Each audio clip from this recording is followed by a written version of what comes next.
Get everyone off this plane. Get everyone Now, off this the captain's plane. voice cracked over the intercom, sharp enough to cut through 200 conversations at Please once. step off Phones the plane went dark immediately. mid-scroll. Half-buckled seatbelts stopped clicking. In first class, a man wearing a watch worth more than most people's cars stared at his laptop screen like it had just said his name out loud. 5 minutes earlier, that same man had gotten a single father and his 7-year-old daughter thrown out of the seats they'd paid for. He had no idea yet how much that decision was about to cost him. 20 minutes earlier, Kalen Vance had just clicked his daughter's seatbelt into place, half listening to her chatter about what floating on a cloud might feel like, when a shadow fell over both of them. Thaddeus Vane didn't say, "Excuse me." He simply stood in the aisle, gold watch flashing under the cabin lights, and looked at Kalen the way a man looks at something blocking his path rather than a person. "This is my seat," Thaddeus said flatly. I don't know what happened with your booking, but I need it resolved before we push back." Kalen glanced at his boarding pass, then back up, calm. "I think there's a mix-up, sir. This is my confirmed seat, mine and my daughter's."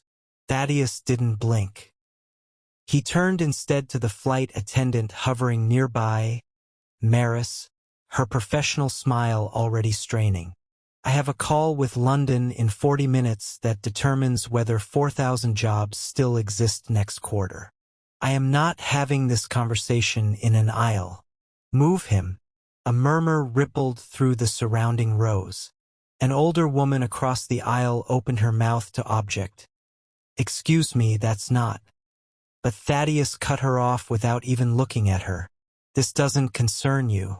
Maris crouched slightly, her voice low and apologetic. "Sir, I am so sorry. We do have an open seat in the back of the cabin. I know this isn't right, but I need everyone seated for departure." Kalen felt Zuri's small hand find his. He looked down at her wide, uncertain eyes, and in that half-second, every argument he could have made dissolved into something simpler. He wasn't going to let this be the story she remembered about their first trip together. "It's all right," he said quietly, more to Zuri than to anyone else. "Come on, Munchkin. Grab your rabbit. We'll find somewhere good to sit." As he gathered their bags, an elderly man in the row behind muttered just loud enough to be heard, "Unbelievable." Thaddeus didn't so much as glance back. He was already sliding into the vacated seat, laptop open before his seatbelt was buckled. "Reschedule the 9:15 to 9:10, he said into his headset before the flight attendants had even finished the safety briefing. "I don't care what the architect's morning looks like. Tell him this is not optional." Some men measured their worth in what they built. Thaddeus had long since decided he measured his in what other people were willing to rearrange for him, and this morning was shaping up to be no exception, or so he assumed.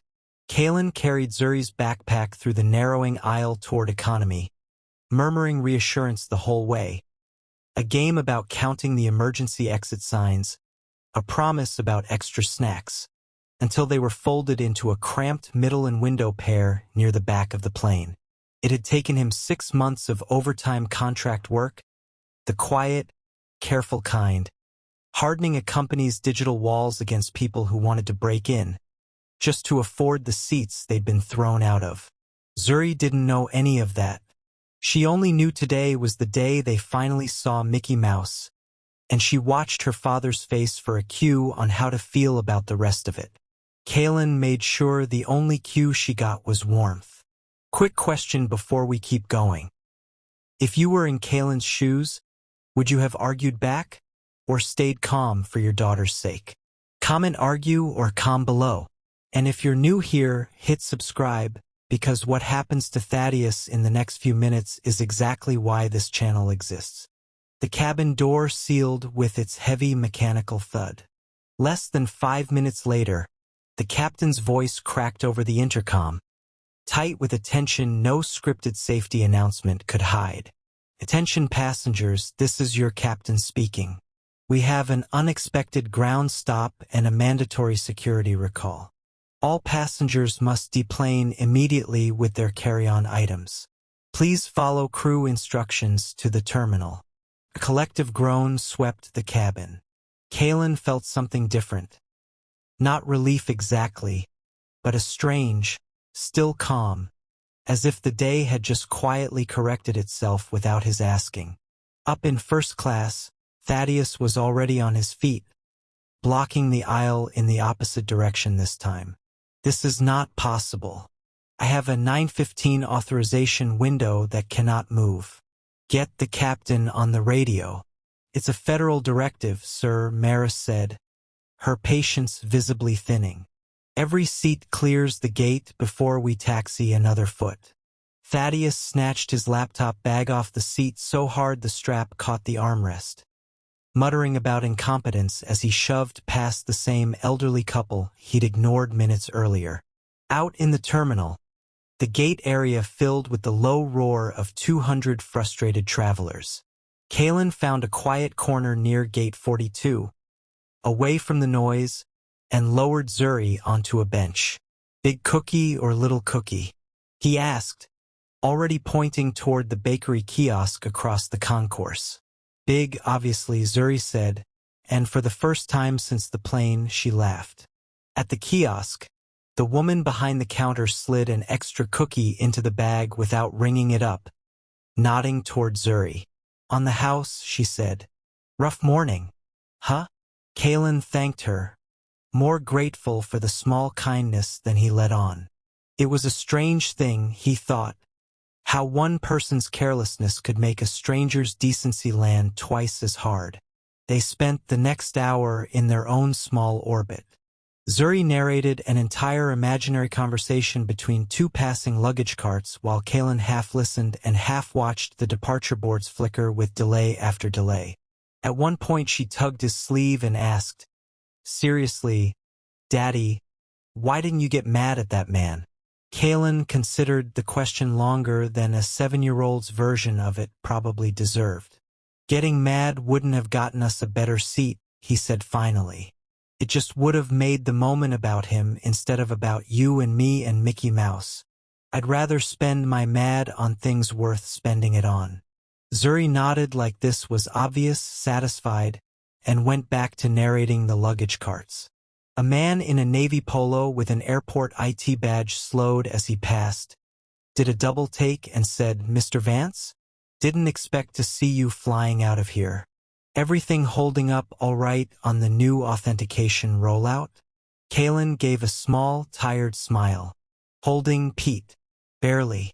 I'm off the clock today, though this one's mine. Pete grinned at Zuri and moved on. Kalen didn't think much of it. He had no idea that 15 feet away, a woman in a charcoal blazer with an earpiece and a clipped voice had heard every word, and was already typing a message to someone much more important than Pete. Here's where it gets interesting. Drop a comment and tell us. Do you think Thaddeus deserves what's about to happen to him? Or is this about to go too far? We'll be reading your predictions. That someone was Diane Kessler, Vane Dynamics Chief Operating Officer, and at that exact moment she was 3 gates down, phone pressed to her ear, watching the departures board with the flat, calculating patience of someone who had been waiting a long time for exactly this kind of morning. Confirmed, she said quietly into the phone. He's grounded, unreachable, and the account freeze means nobody at headquarters can act without him. If we move now, Bylaw 11 lets us call an emergency continuity vote the moment the acting CEO is unreachable during a material financial event.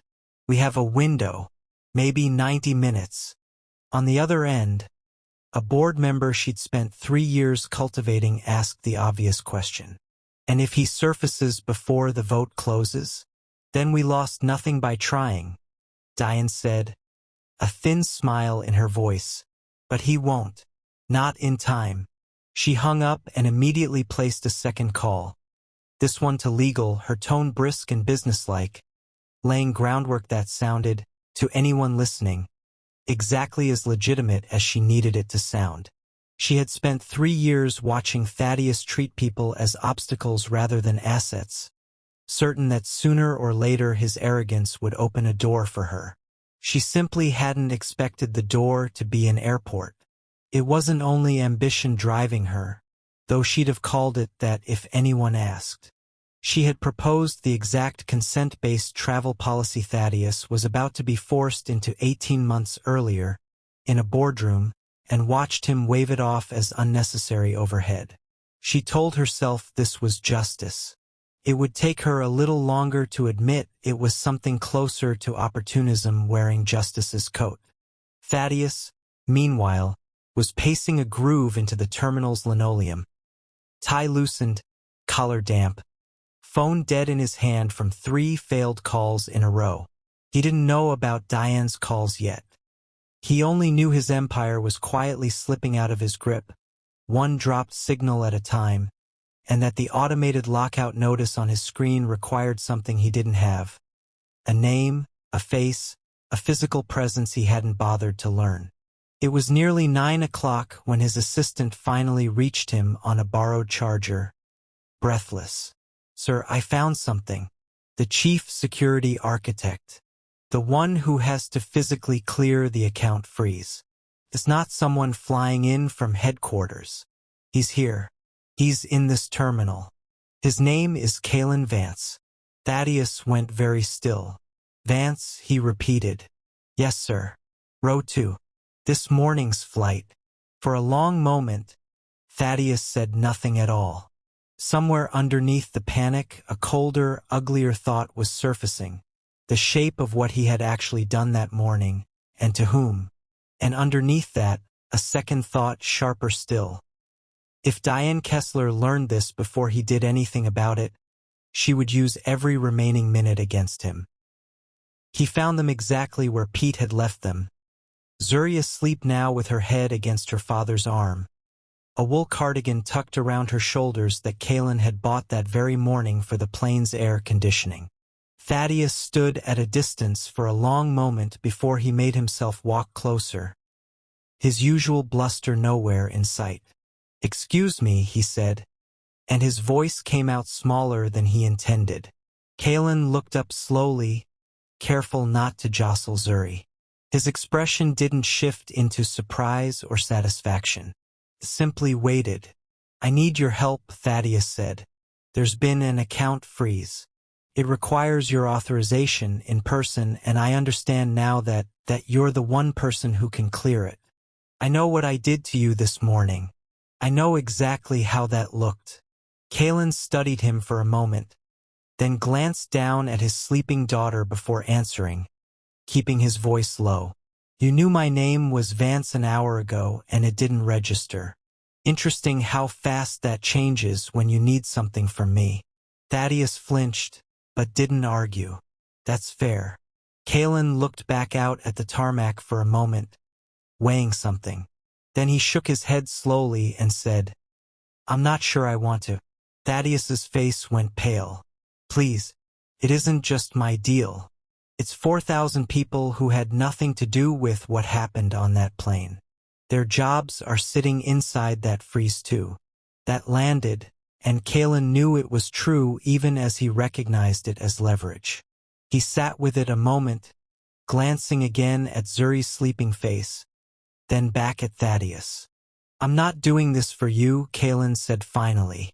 "I'm doing it because I built the systems that those 4,000 people's jobs depend on, and I take that seriously even when the person asking doesn't deserve the favor. But I want 2 things understood before I touch anything."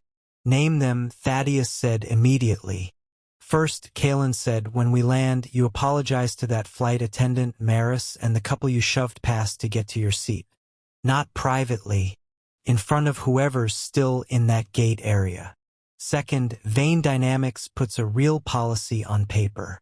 Every seat reassignment on that airline requires consent, not a credit card and a raised voice. You put your name on it publicly.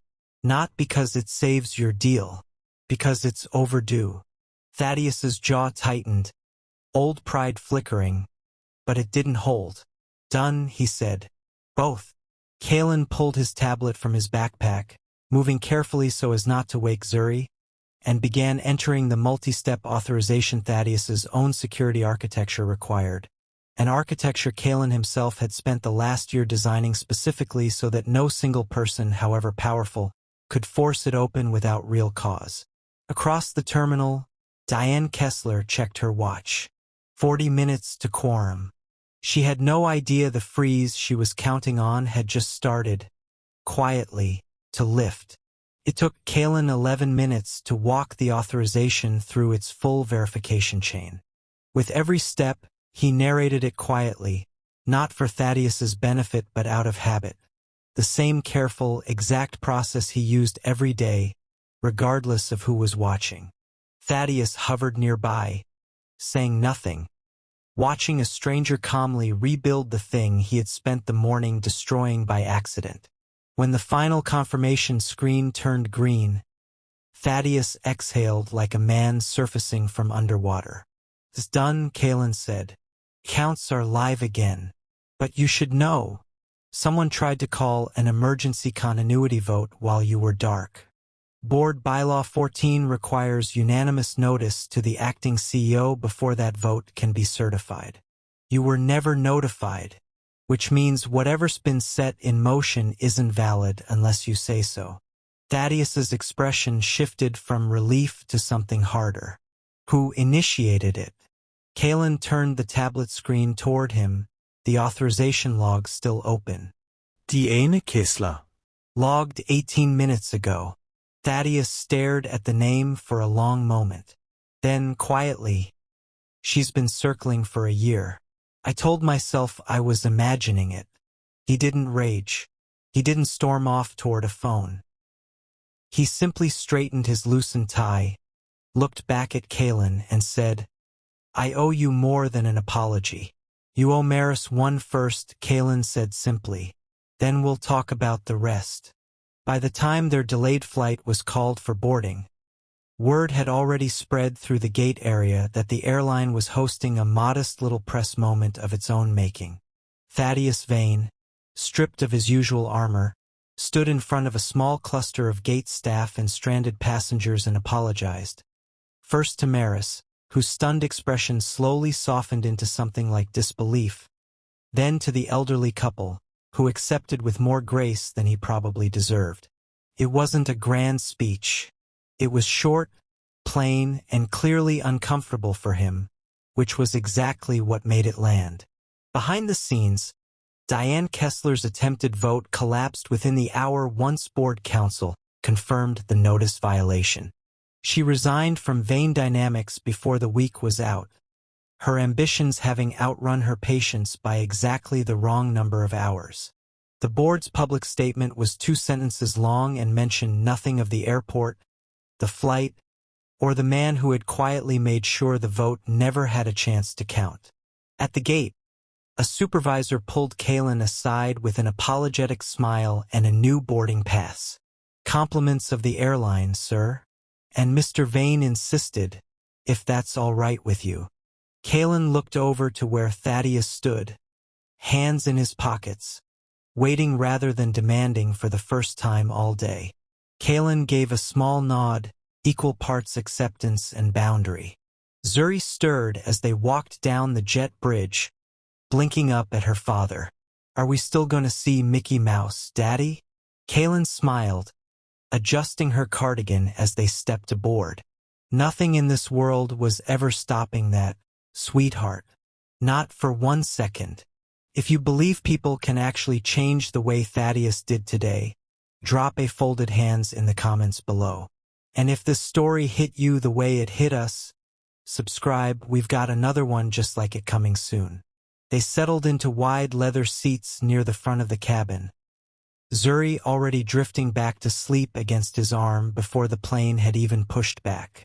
Kalen slid his hand into his coat pocket and found the small plastic toy she'd dropped that morning, turning it over once in his fingers before tucking it beside her.